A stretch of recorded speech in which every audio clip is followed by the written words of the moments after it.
Welcome back to my channel. This is Andy in Singapore. If you haven't done so, I'd like to remind you to like and subscribe to my channel because I've got new videos uploaded every week just for you. In today's video, we are going to do a full review of the Seiko Tortoise SRPH15K1. And this watch was kindly loaned in to me by our boutique. Thank you very much, Eric and the guys, for generously loaning me all these watches for my video. So the watch in review today, the SRPH15K1, is known as the land tortoise among the Seiko fans out there because this one comes under the Prospex land series and it is part of the family, part of the turtle family because it shares identical case shape, namely this cushion case with very short or hidden lugs, and it's got a really nice scooped underbelly to the case over here. So this watch here was launched earlier this year and it comes under the second wave of the Tortoise series. The first series, they had the black one and the blue and the green one, all came in straps, different types of straps, leather or canvas straps, but the second wave came in bracelets. And we're gonna spend some time to look at how this bracelet has elevated the tortoise design, and I think the tortoise design has now officially, for me, overtaken the turtle. And now with the lens zoom in just a little bit, I'm going to share with you some of the key specifications of the SRPH 15K1. This watch here shares exactly the same specifications and dimensions as with the Land Tortoise series. Now it's got a case size of 42.2 millimeters. Total thickness of this watch is 11.8 millimeters. That's measuring from the base of the case back here. The case back is a non-display case back to the top of the flat sapphire crystal, and it comes in at 11.8. That's very thin for a Seiko watch Prospex model with 200 meters water resistance. We've got a lug width of 20 millimeters, making this one a strap monster. It's going to look good in any type of strap, leather, canvas. I think it's going to look good on a rubber strap as well. Fantastic watch here. Sort of a Garda watch, and it looks really versatile despite having a bezel here. The lug-to-lug measurement here is also very short. It comes in at 45.1 millimeters. Again, even people with smaller wrists, I think this watch is going to be a joy to wear. Totally wearable, very manageable size and dimension. Bezel size here is 40 millimeters, and we've got a crystal size of 30.9 millimeters. And I would say legibility for this watch is also very good. The Tortoise series is powered by Seiko's 4R35 movement. This is essentially the same movement as the Samurai. So I think it's a very simple movement, and I especially like the fact that the day wheel is done in black. It sort of matches the dial here, and I think we're going to spend more time to talk about this dial here, which is simply beautiful. Despite this watch being in the Prospex Land series, it's got a water resistance of 200 meters, although I don't think this is an ISO rated diver like the Samurais or the Turtles because it does not have the Kanagawa wave as well as the diver's 200 meters rating over here. The case back, street price for the Land Tortoise with bracelet comes in at around $480. You can definitely get this one from our boutique. Onto the case design and the overall build quality of this watch, I am going to tell you straight up, I simply love the Tortoise series. And I can honestly tell you that after this watch review, I may just contact Eric and ask him about the best price he's going to sell this watch to me. I really love this watch. It is a fantastic watch. The overall design is exactly the same as the Seiko Turtle, the same cushion shape that we are all familiar with, the really nice beveling and scoop at the underbelly here of the case. This part here is polished, and the rest of the watch case is brush finish, and I particularly love the top, which is brush here. Really nice finishing, and there are no crazy reflections on the watch. I just love such designs, and perhaps due to the overall reduction in dimension and size, this one here weighs in at only around 151 grams, and that's coming with the bracelet unsized.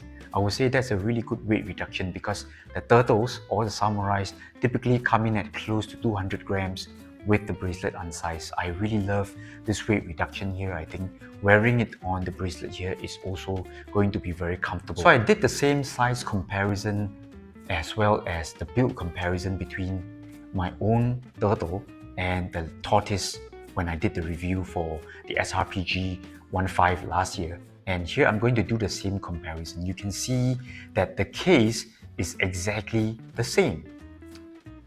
Well, the main difference would be this bezel over here.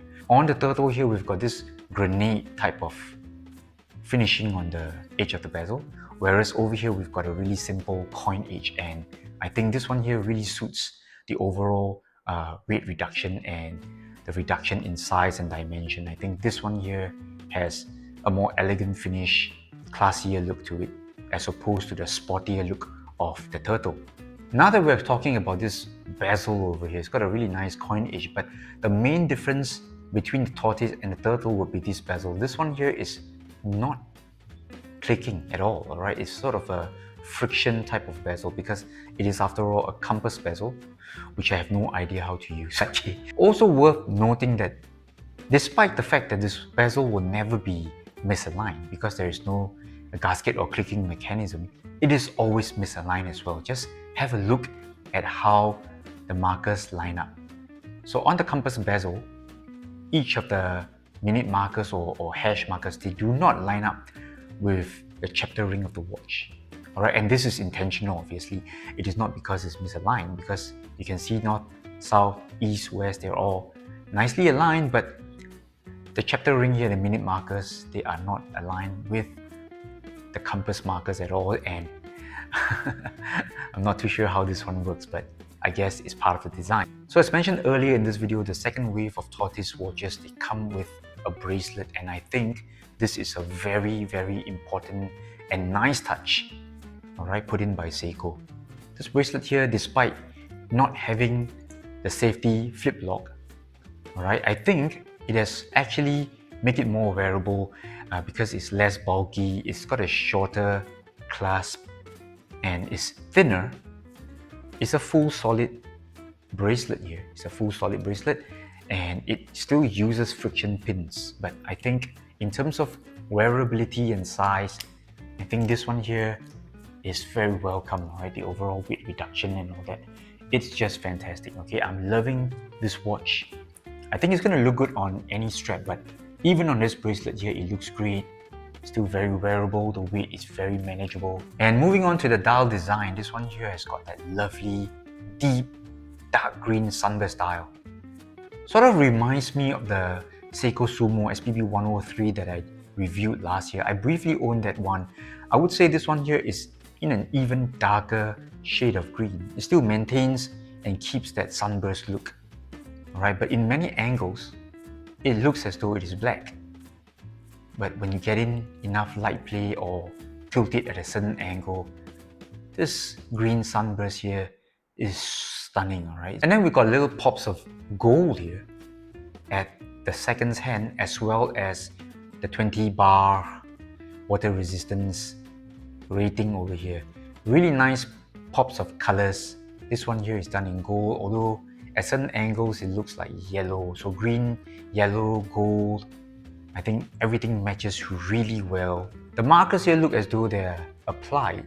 I don't have confirmation on that, but they've got this really nice chrome or silver frame around the Lume plot.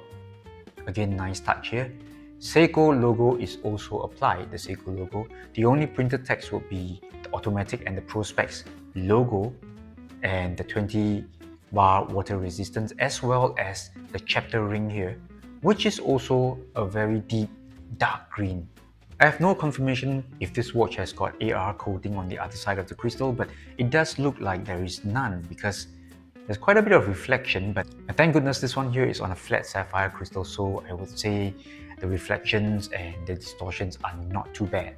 And let's check out the lume on the Seiko Tortoise. So despite having smaller lume plots, slimmer markers and all that, I would say no problems at all. It is as bright as any other Seiko diver I've handled. What did you expect? This is a Pro Specs model and it's got Seiko Lume Bright, and overall brightness, longevity of the lume and all that, it is on par with all the Seiko divers out there. And here we've got another wrist shot. Again, I want to show you how wearable this watch is. Very thin for a sports watch, 11.8 millimeters, and we've got a really thin, lightweight bracelet here. It is full solid, but still rather lightweight, and wearability for this watch is just no issues at all. Such a joy to wear, no lug gaps, no lug overhangs, fantastic fit here, even if you have smaller wrists. And we've also got a bonus size comparison between the Tortoise and the Zin 556. So I would rate these two watches in the same category now. They are sort of a Garda, go anywhere, do anything kind of sports watches, because good water rating, good water resistance rating, and I think in terms of finishing and all that, both brush or satin finish, very sporty look to it, and not overly gigantic watches. Alright, so over here you can see that the Tortoise is still very much bigger than the Zin. So in summary, I would say the Seiko Land Tortoise, it is definitely the sleeper hit of the year, because we've got new Willards, we've got the new Slim Turtles coming in, and these watches, they are priced much higher than the Tortoise series. Alright, we're talking about double the price or triple the price.